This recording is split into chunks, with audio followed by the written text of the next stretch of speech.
Caramel CANDiD. Now, yeah, I've gone all in on it this time. We got the merch, we've got everything. We're going to go full Caramel CANDiD for this one. Yes, you can buy all the merch on their website. You know all that sort of stuff. You don't need me to tell you that. Anyway, why am I doing this slightly unusual reaction video? Yeah, it is going to be a reaction video, I swear. But it's a little bit of a different one because when we were at their gig the other night, well, Halloween night, they already played us the video, as you can't quite see because this screen is too bright. They already played us the video while we were at the gig. They premiered it while they were there. I'd already been hearing Otto play this song acoustic earlier this year. You know, it's a song that they've been obviously bouncing around for a while. But this is the moment where it all came to fruition. So what am I doing on this video with you today? Well, this is going to be a little bit different because I am going to, although I've seen this video and heard this song before, it's still fresh, it's still new. Obviously, I've seen the whole progression of how it's come up from just like a little acoustic song when she was first playing it all the way up to this.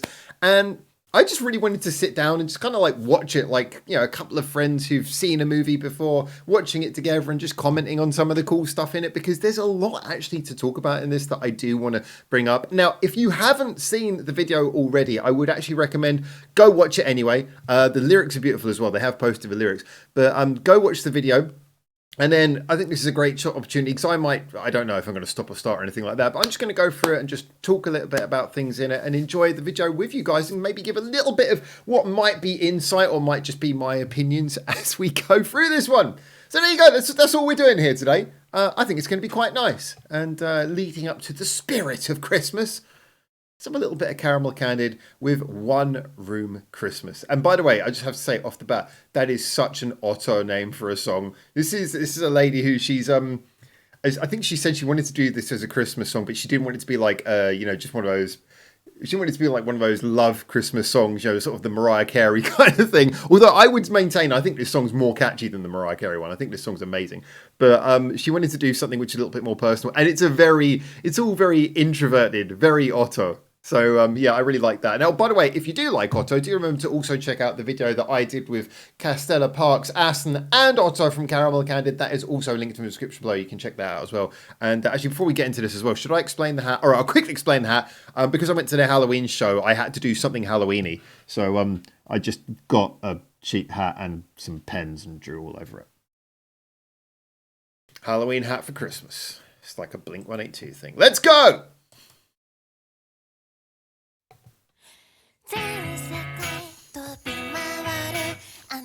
I was really surprised because I'd seen all the photos. I was really surprised when it kicked off suddenly as like a narrative based video with actors. That young girl's adorable, isn't she?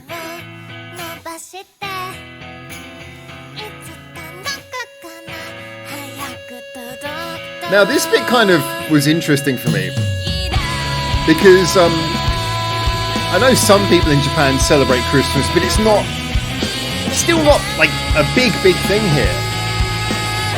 And so it was fascinating seeing this is written from her perspective. So assumingly Otto grew up with Christmas. And a very traditional one by the look of it as well.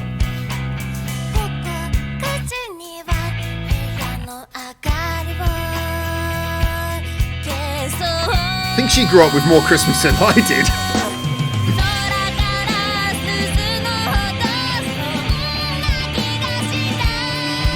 I also love these long, slow shots. We haven't really had this in a Caramel CANDiD video before. A lot of their videos have been very experimental, which I've enjoyed.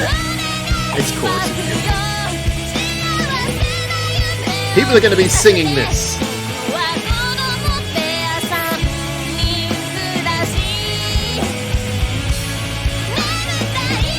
That's gorgeous. That nice held shot on Otto as well. You really get to see her sort of expressing and emoting, which is a big part of what they do. Yeah, it's a very emotional band. Thoughtful, introverted lyrics are at the core of a lot of what they do. It's just lovely to see that. But just seeing the long held shots on all of the members of the band, for me, like I said, they had a lot of these sort of quick, choppy, experimental videos before. And with exception to the one that I directed, this is the first time we've really got like nice held long views of Otto and the band. Remember, the one I directed is not canon. Now this is the interesting bit. So we cut now to her presumably young girl Otto is now, well, not old, but older. And this is the interesting perspective, that sort of two-part perspective. You know, one half of the song as a child, the other half from like the hope to the wanting to be sort of saved from the pressures of life rather than just the hope for the future that she had as a kid. That's kind of what the lyrics are really getting at here. Is what you hope for as a kid is very different from what you hope for as an adult. Now this is interesting here, like, again, I love anything interesting with songwriting forms, and just putting this bridge before the chorus. Because it is basically a two-chorus song. So putting this bridge here really adds that extra tension and builds you up like a good bridge should do.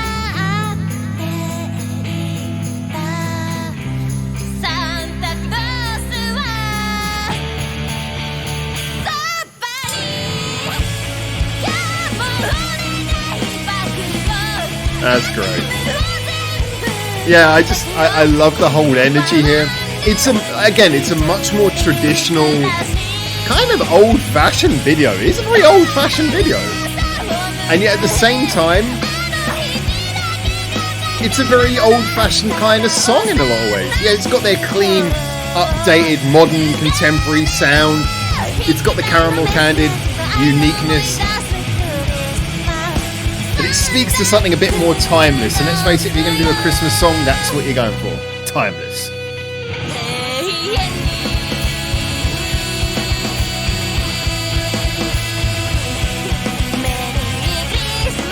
Do you know, I only just noticed that they're wearing their maid outfits in this. I hadn't even registered that because they haven't got their head things on. Oh, it's just Otto, okay. No wonder I hadn't noticed. Wait, she's not got it on in every scene. Hey, wait, there's clothing changes. Why have I only just spotted this now? That guitar is fucking sick.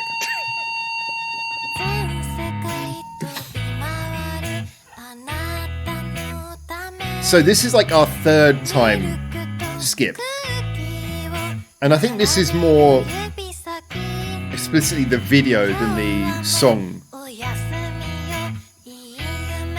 But here now, I'm assuming we're skipping forward to a third time period because now she's a parent.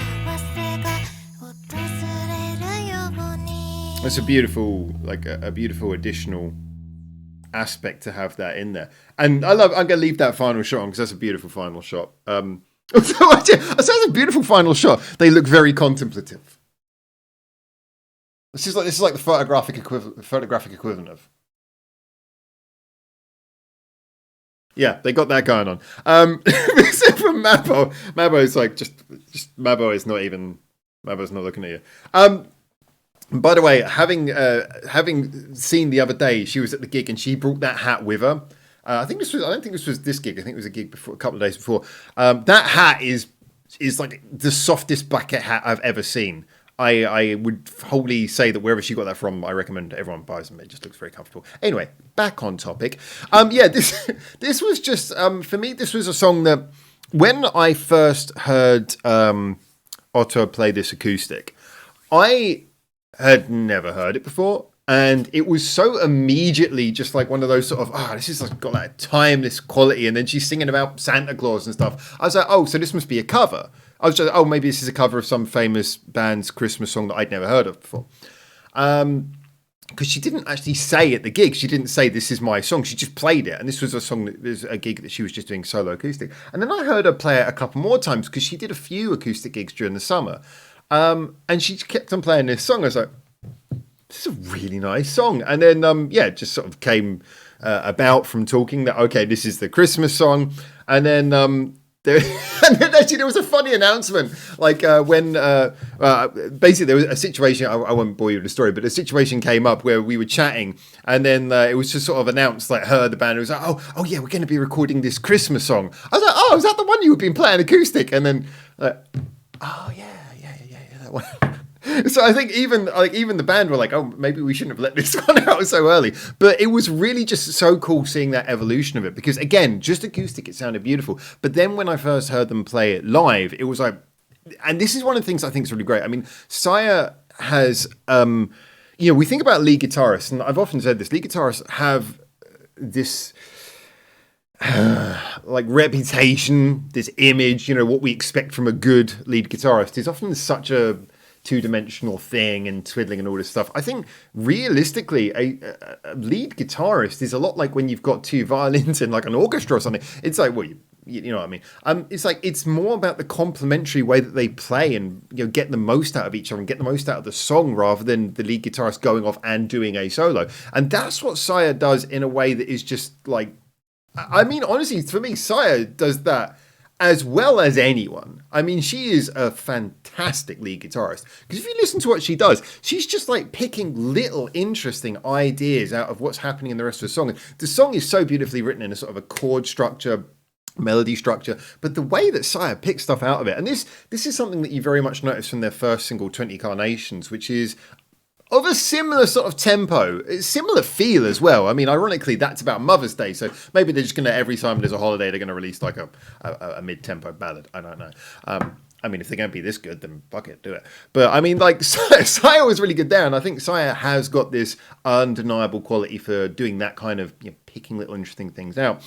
Mabo's bass lines, always brilliant. I mean, it's almost hard to sort of like point that out because it seems to be such a steadfast quality of Japanese songwriting, even these upcoming bands, that bass lines, they're just so good. But again, I what I love about Mabo is the fact that she adjusts her bass line so well. You look at Short Story and she's up there front and center with like a dirty bass line riffing away, and it's so good. But then you look at something like Virus Buster, she falls into a much more punk sort of place. Here and again in 20 Carnations, there are a lot of similarities being drawn between the two songs. She's just doing this bass line that again is sort of slowly walking around interpretive. Love that. And then, well, Moko has a thing for that drum beat, doesn't she? I love that drum beat. The way she does that little snare bounce, it's something that's kind of like, that's obviously her signature sound. But to be honest, every time I get behind a drum kit and play, I played in a couple of bands. I'm not that great a drummer, but I played in a couple of bands. I always lent towards that beat as well. Like, yeah, if someone's going to go 1, 2, 1, 2, there's something about that. There's something about that. Oh, I love that. And that's a beat that I naturally veer towards myself. So I think a lot of my love of Caramel CANDiD is probably rooted in the fact that Moko has that beautiful drum beat. Like, comes up a lot, not all the time, it comes up a lot in their songs. And she's so good at like taking like her style of drum playing and then again plays very intuitively. I think this is a quality the whole band has, and Moko very much, is the ability to just sort of like really interpret the feeling of everything else that's going on. I mean, there's some great breakdowns and rhythm changes in Caramel CANDiD songs. Here it's much more simple, but you can really feel, and credit again, the studio they record at is brilliant, and I believe I know the engineer who worked on this, and the guy was solid, you know. I mean, and I think he's really good at just allowing the music to breathe, so you can really hear the playing. It's got a tangible feel to it. And then we come back to Otto's voice. What can I say? I think I've caught some flack for saying this before, but I'm gonna go on the record and say it. I'm gonna go on the record and say it as someone who's wearing this. And to be honest, I never imagined I would wear this much merch from one band. I know I'm hamming it up a little bit, but still, I've got the bringing bracelet on and everything. So I'm going to throw down and say this. I know it's not a universally agreed opinion. I know that a lot of people will argue about this, but I'm going to say, in my opinion, honestly, I think Otto is currently my favorite singer currently active. Just my favorite singer to listen to. I know there's more powerful singers. I know there's a whole range of things. I really think that for me, I like singers who've got a higher register but don't sound thin. I like singers who are very expressive, who can go between a range of moods, a range of pressures, can go from quiet to loud. And that's what she's got. And I think what she's done here is, again, absolutely brilliant. And yeah, whole band have done, they're just a fantastic band. And yes, I do ham it up. Yes, I do talk about Caramel CANDiD a lot of the time. And yes, I know that there's a little bit of me being a cheesy bastard deliberately just to wind you guys up. But the truth is that they're fucking flicking bands at myself now. Anyway, that's going to accidentally hit the stop button in a minute. Where the fuck was I going with this? My point is basically this, as a band, yeah, I 100% think this is a band who are going to do amazing things. I certainly hope they do. The world's a very unpredictable place, but I've worked in this industry long enough in my own kind of around the edges way. I've worked with musicians, I've worked with managers, record companies, I've worked with everything under the sun, basically. And I've seen why bands succeed and why bands fail. It's not always something you can predict. It's not always that easy, but I think if you're looking at a band and saying, I think that's going to work, I said it from song number one. I said it from when 20 Carnations came out, and I'll keep on saying it. I said it from the first show they ever did that I was lucky enough to go see live. This is the one. You can all come back in 5 years and tell me how wrong I am. But this is the one. I'm pretty good with that. I'm pretty confident with that. Anyway. Until I hopefully see you very soon in Japan for the next one of these. First of all, remember to check out this video. Second of all, remember to check out this video. And then once you've done all of that, go and check them both out a second time around. And until that has happened, and you come back for more. For now, ciao, ciao. Where's the stop button?